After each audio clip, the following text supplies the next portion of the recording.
Good morning, नमस्ते, सुप्रभात बच्चों।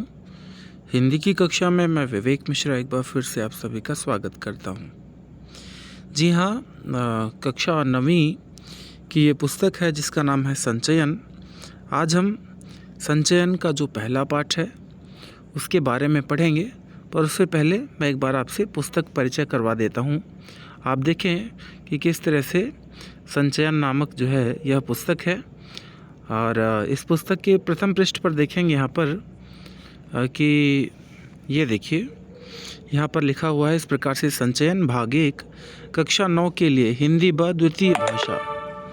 जी हाँ, तो जैसा कि आप देख सकते हैं कि यहाँ पर ये पूरक पाठ्य पुस्तक है और देख सकते हैं national council of educational research and training का यहाँ पर लोगो लगा हुआ है, राष्ट्रीय शैक्षिक अनुसंधान और प्रशिक्षण परिषद। आइए देखते हैं विषय सूची के अंतर्गत कौन कौन से पाठ पढ़ने हैं इस सत्र में आपको। तो जी हाँ, यहाँ पर बताया गया है कि आमुख और भूमिका के बाद जो पहला पाठ है वह है गिल्लू, जो कि रचना है महादेवी वर्मा जी की। इस बारे में अभी थोड़ी देर में हम बात करेंगे। इससे पहले मैं आपको बता देता हूँ, दूसरा पाठ है स्मृति, श्री राम शर्मा जी की ये रचना है। इसके बाद है तीसरी रचना के विक्रम सिंह जी की है जिसका नाम है कल्लू कुम्हार की ऊनाकोटी। और चौथी रचना धर्मवीर भारती जी का है, मेरा छोटा सा निजी पुस्तकालय है। पांचवा पाठ है हामिद खां नाम से, जिसे लिखा है एसके पोटेकाट जी ने। दिए जल उठे, ये आखिरी पाठ है मधुकर उपाध्याय जी का।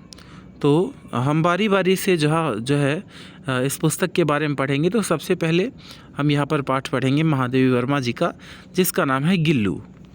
आइए देखते हैं, गिल्लू महादेवी जी की कृति है।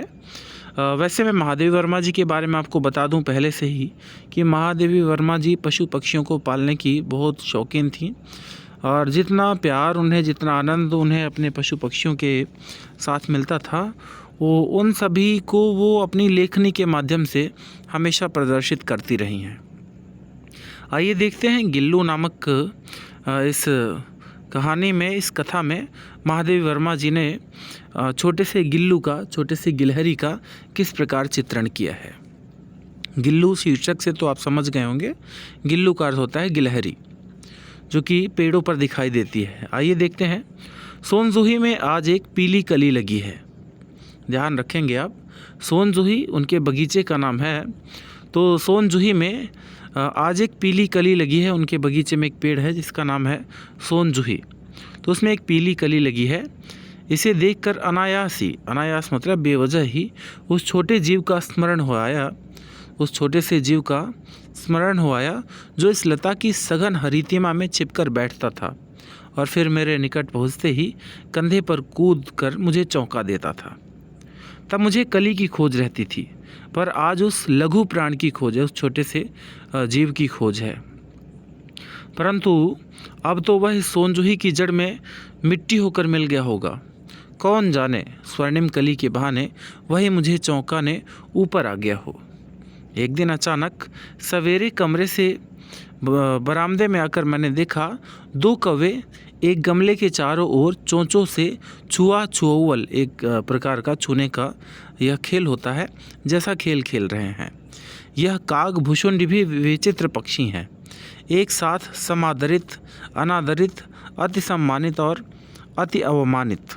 जी हाँ, समादरित का अर्थ होता है समान आदर प्राप्त करने वाले, और अनादरित मतलब अनादर प्राप्त करने वाले, अति सम्मानित मतलब सम्मान दिए जाने वाले, जिन्हें ज़्यादा सम्मान दिया जाता हो, और अवमानित, अवमानित का अर्थ होता है कि जैसे किसी की अवमानना मतलब मना करना।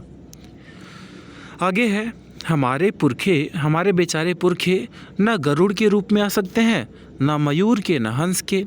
उन्हें पितरपक्ष में, पितृपक्ष जो है एक पक्ष होता है, पखवाड़ा होता है 15 दिन का, तो हमारे जो पुरखे होते हैं न गरुड़ के रूप में आ सकते हैं, न मयूर के, न हंस के। उन्हें पितरपक्ष में हमसे कुछ पाने के लिए काक बनकर ही अवतीर्ण होना पड़ता है, प्रकट होना पड़ता है। इतना ही नहीं, हमारे दूरस्थ प्रियजनों को भी अपने आने का मधु संदेश इनके कर्कश, कर्कश का मतलब होता है जो कड़वा हो, हाँ कटु हो, जो कानों को अच्छा न लगे, तो कर्कश स्वर में ही देना पड़ता है। दूसरी ओर हम कौवा और काँव काँव करने को अवमानना के अर्थ में ही प्रयुक्त करते हैं। तो जैसा कि आपने देखा कि इस पाठ की शुरुआत में जो है महादेवी वर्मा जी ने सबसे पहले सोनजूही एक प्रकार का जो वृक्ष होता है उसकी चर्चा की है, जो कि उनके बगीचे में है। तो उनके बगीचे में जो सोनजूही का जो है पेड़ है, उसमें पीली कली को देख करके उन्हें अनायास ही अपने उस गिल्लू की याद आ जाती है, जिस गिल्लू के बारे में अभी हम पढ़ने जा रहे हैं। आइए आगे देखते हैं कि यहाँ पर क्या बताया गया है। जी हाँ, आगे देखेंगे। मेरे काक पुराण के विवेचन में अचानक बाधा पड़ी, क्योंकि गमले और दीवार की संधि में, गमले और दीवार की संधि मतलब जहाँ पर गमला रखा हुआ है दीवार से सटा हुआ, तो जहाँ पे दोनों मिल रहे हैं वो संधि है। संधि में छिपे एक छोटे से जीव पर मेरी दृष्टि रुक गई। निकट जाकर पास जाकर देखा, गिलहरी का छोटा सा बच्चा है जो संभवतः घोंसले से गिर पड़ा है और अब कौवे जिसमें सुलभ आहार खोज रहे हैं। काकद्वय, काकद्वय का अर्थ होता है दो कौवे। तो काकद्वय की चोंचों के घाव से, काकद्वय की चोंचों के दो घाव उस लघु प्राण के लिए बहुत थे, उस छोटे से जीव के लिए बहुत थे। अतः वह निश्चेष्ट सा, बेहोश सा गमले में चिपटा पड़ा था, गमले में चिपटा पड़ा था। सबने कहा कि कौवे की चोंच का घाव लगने के बाद यह बच नहीं सकता, अतः इसे ऐसे ही रहने दिया जाए। परंतु मन नहीं माना। उसे हौले से उठाकर अपने कमरे में लाई, फिर रुई से रक्त पोंछकर घावों पर पेनिसिलिन का मरहम लगाया। रुई की पतली बत्ती दूध से भिगोकर जैसे जैसे उसके नन्हे से मुंह में लगाई, पर मुंह न खुल सका और दूध की बूंदें दोनों ओर ढुलक गईं, उसके मुंह में दूध नहीं जा पाया। कई घंटों के उपचार के उपरांत उसके मुंह में एक बूंद पानी टपकाया जा सका। तीसरे दिन वह इतना अच्छा और आश्वस्त हो गया कि मेरी उंगली अपने दो नन्हे पंजों से पकड़कर नीले कांच की मोतियों जैसी आंखों से इधर उधर देखने लगा।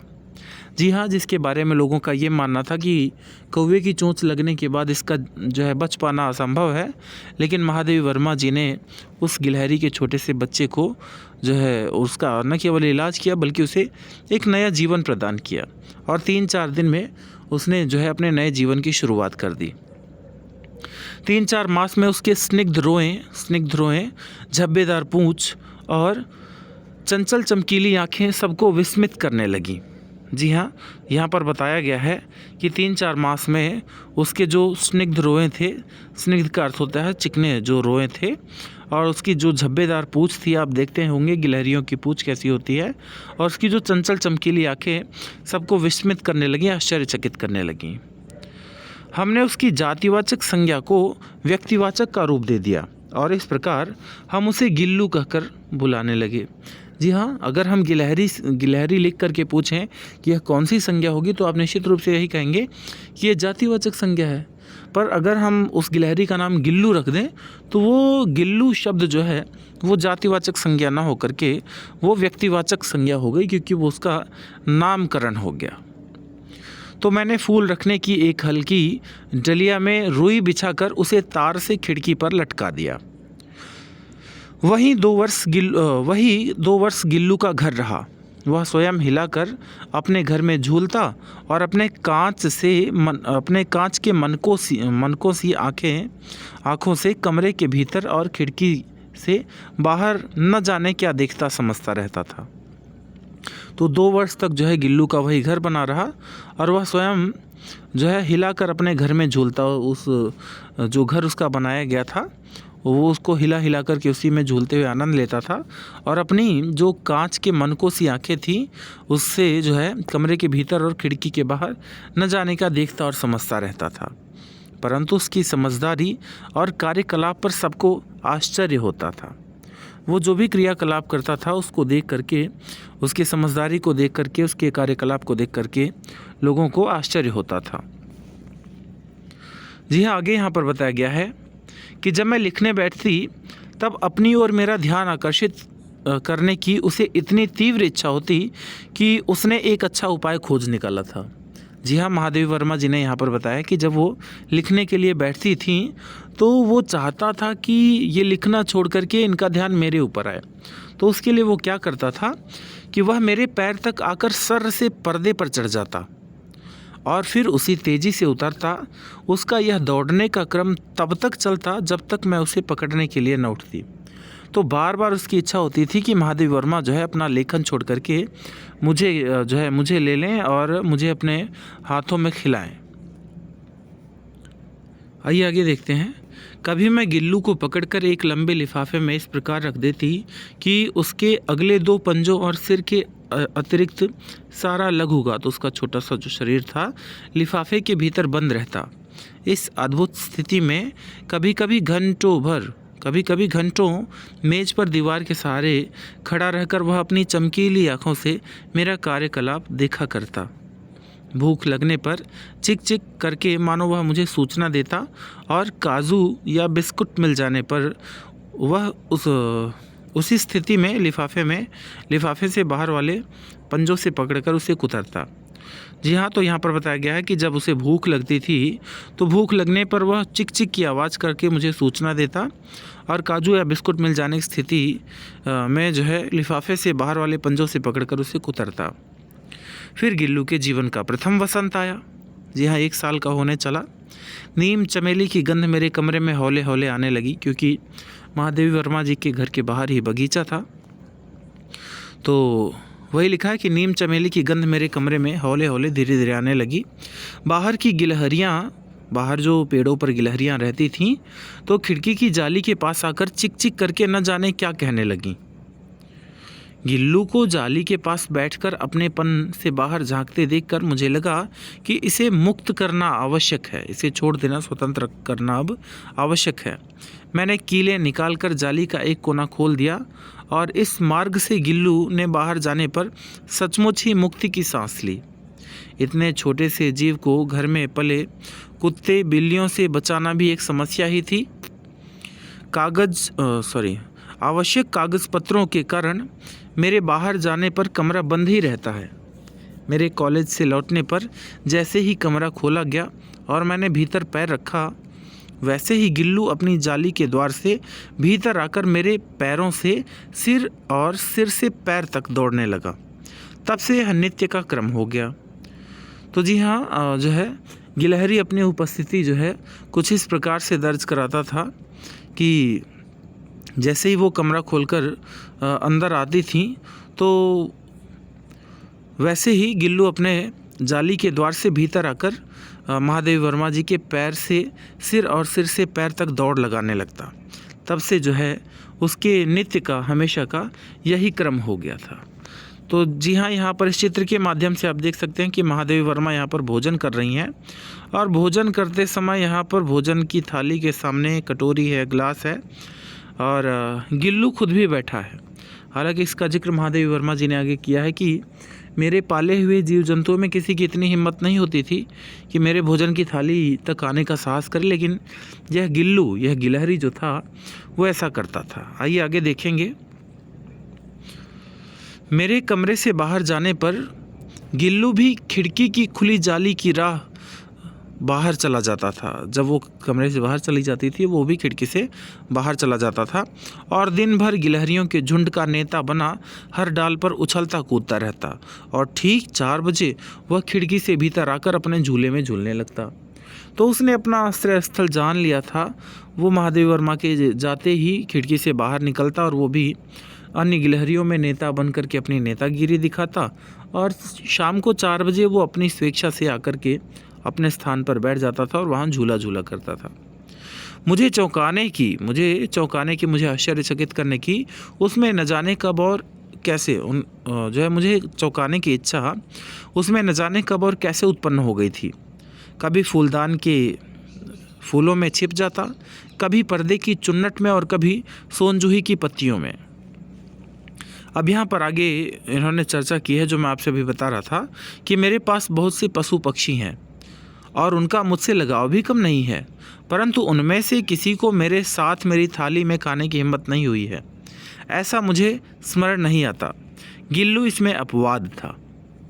जी हाँ, तो ये जो अपवाद है उसी की अभी आपने जो है तस्वीर देखी पिछले पृष्ठ पर।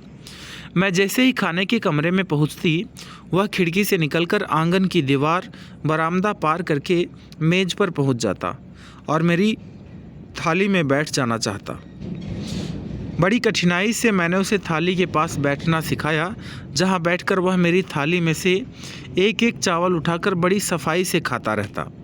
काजू उसका प्रिय खाद्य था, भोजन था, और कई दिन काजू न मिलने पर वह अन्य खाने की चीज़ें या तो लेना बंद कर देता था या झूले से नीचे फेंक देता था।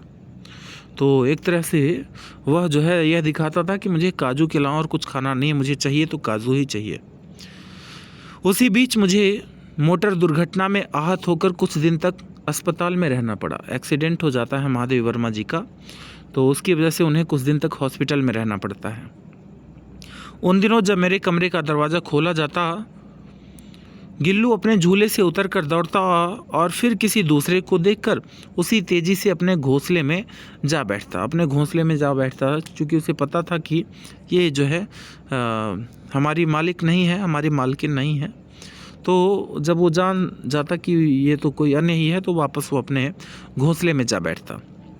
सब उसे काजू दे आते, परंतु अस्पताल से लौटकर जब मैंने उसके झूले की सफाई की तो उसमें काजू भरे मिले, जिनसे ज्ञात होता था कि वह उन दिनों अपना प्रिय खाद्य कितना कम खाता रहा। मेरी अस्वस्थता में वह तकिए पर सिरहाने बैठकर अपने नन्हे नन्हे पंजों से मेरे सिर और बालों को इतने हौले हौले सहलाता रहता कि उसका हटना एक परिचारिका के हटने के समान लगता, एक सेविका के हटने के समान लगता। तो जी हाँ, जब लौट करके आती हैं महादेवी वर्मा जी तो और लेट जाती हैं अपने बिस्तर पर, तो वो धीरे धीरे आकर के उनके बालों को सहलाता है।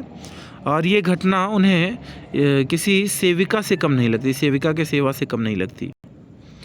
यहाँ पर आगे है कि गर्मियों में जब मैं दोपहर में काम करती तो गिल्लू न बाहर जाता न अपने झूले में बैठता। उसने मेरे निकट रहने के साथ गर्मी से बचने का एक सर्वथा नया उपाय खोज निकाला था।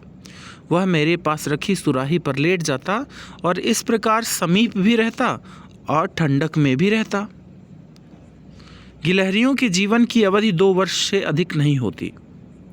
यहाँ सामान्य तौर पर गिलहरियों का जो जीवन होता है वो 2 वर्ष का ही होता है। तो गिलहरियों के जीवन की अवधि 2 वर्ष से अधिक नहीं होती। अतः गिल्लू की जीवन यात्रा का अंत आ ही गया। दिन भर उसने न कुछ खाया न बाहर गया। रात में अंत की यातना में भी वह अपने झूले से उतरकर मेरे बिस्तर पर आया और ठंडे पंजों से मेरी वही उंगली पकड़कर हाथ से चिपक गया जिसे उसने अपने बचपन की मरणासन स्थिति में पकड़ा था। जब वो बचपन में बहुत घायल अवस्था में था, तो वो उसी को याद करते हुए यहाँ पर महादेव वर्मा जी लिखती हैं कि वह जो है झूले से उतरकर मेरे बिस्तर पर आया और ठंडे पंजों से मेरी वही उंगली पकड़कर हाथ से चिपक गया जिसे उसने अपने बचपन की मरणासन स्थिति में पकड़ा था। पंजे इतने ठंडे हो रहे थे कि मैंने जागकर हीटर जलाया और उसे गर्मी देना और उसे उष्णता देने का प्रयत्न किया, परंतु प्रभात की प्रथम किरण के स्पर्श के साथ ही वह किसी और जीवन में जागने के लिए सो गया। यहाँ किसी और जीवन में जागने के लिए सो जाने का अर्थ है कि उसकी मृत्यु हो गई थी। और कहते हैं हमारी भारतीय संस्कृति में ऐसा कहा जाता है कि जिसकी मृत्यु होती है उसे एक नया जीवन मिलता है। तो वही लिखा है यहाँ पर कि परंतु प्रभात की प्रथम किरण के स्पर्श के साथ ही वह किसी और जीवन में जागने के लिए सो गया। उसका झूला उतार कर रख दिया गया है और खिड़की की जाली बंद कर दी गई है, परंतु गिलहरियों की नई पीढ़ी जाली के उस पार चिक चिक करती ही रहती है और सोनजूही पर वसंत आता ही रहता है। सोनजूही की लता के नीचे गिल्लू को समाधि दी गई है, इसलिए भी कि उसे वह लता सबसे अधिक प्रिय थी, इसलिए भी कि उस लघुगात का, उस छोटे से शरीर के जीव का किसी वासंती दिन जूही के पीताभ छोटे फूल में खिल जाने का विश्वास मुझे संतोष देता है। तो जी हाँ, यहाँ पर पीताभ का अर्थ होता है पीले रंग का। तो जूही के जो पीले रंग के फूल हैं उसे खिल जाने के बाद महादेवी वर्मा जी को लगता है कि जो है इस छोटे से फूल के रूप में जो है ये वही हमारा गिल्लू ही है। तो आशा करता हूँ कि यह पाठ आपको बहुत अच्छी तरह से समझ में आ गया होगा। इस पाठ से संबंधित जो प्रश्न उत्तर हैं इसके बारे में भी मैं चर्चा करूँगा। आशा करता हूँ कि इस पाठ से संबंधित जो भी जानकारी अभी मैंने आपको बताई वो अच्छी तरह से समझ में आई होगी। तो धन्यवाद। आपका दिन शुभ और मंगलमय हो।